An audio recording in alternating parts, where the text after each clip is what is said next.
Bonjour, je suis Agnès, ingénieure chimiste et naturopathe et je me suis spécialisée dans les troubles de la ménopause et de l'andropause. Aujourd'hui, je vous propose de parler de la sécheresse vaginale en ménopause. Alors, la sécheresse concerne 17% de femmes avant la ménopause et 50% après la ménopause. Qu'est-ce que c'est? C'est une absence ou manque de lubrification du vagin. Les sécrétions vaginales sont journalières et elles proviennent de glandes à l'entrée de la vulve. Elles forment un système d'auto-nettoyage de l'utérus et du vagin pour éliminer des cellules mortes par exemple, et elles font également l'hydratation du vagin et des petites lèvres en cas d'excitation sexuelle. Comment on identifie une sécheresse vaginale? Ce sont souvent des douleurs lors des rapports sexuels ou une gêne, une sensibilité ou quelques démangeaisons à l'intérieur ou autour du vagin. Le but pour lutter contre ces sécheresses vaginales, le but est d'augmenter en fait l'apport en œstrogène qui agit sur la lubrification et les sécrétions vaginales. Et en parallèle, il faut également rééquilibrer le microbiote urogénital qui comprend le microbiote urinaire, l'endomètre périnéal et vulvaire. Il est connecté à notre microbiote intestinal et il interagit également avec le microbiote de notre partenaire sexuel.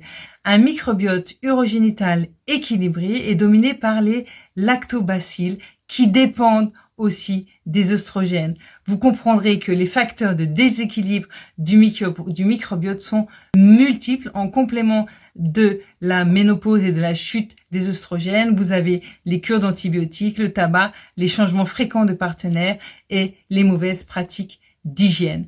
Alors, en pratique, comment faire pour stimuler et apporter un maximum d'œstrogènes à l'organisme? Eh bien, vous consommez des légumes, des huiles végétales type onagre ou bourrache ou sésame, du tournesol, des noix, des poissons gras, de l'ail, du cranberry, de l'avocat, et vous augmentez la part des probiotiques lactobacilles comme les yaourts fermentés, les fromages, le kéfir de lait, le kéfir de fruits, le kombucha, le kimchi, la choucroute.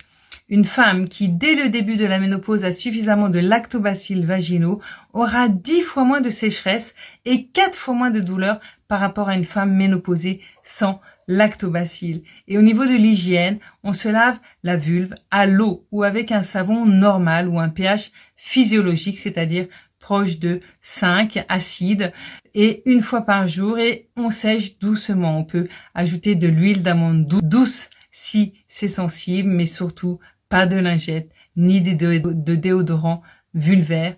Alors, suivez-moi et restez en belle santé.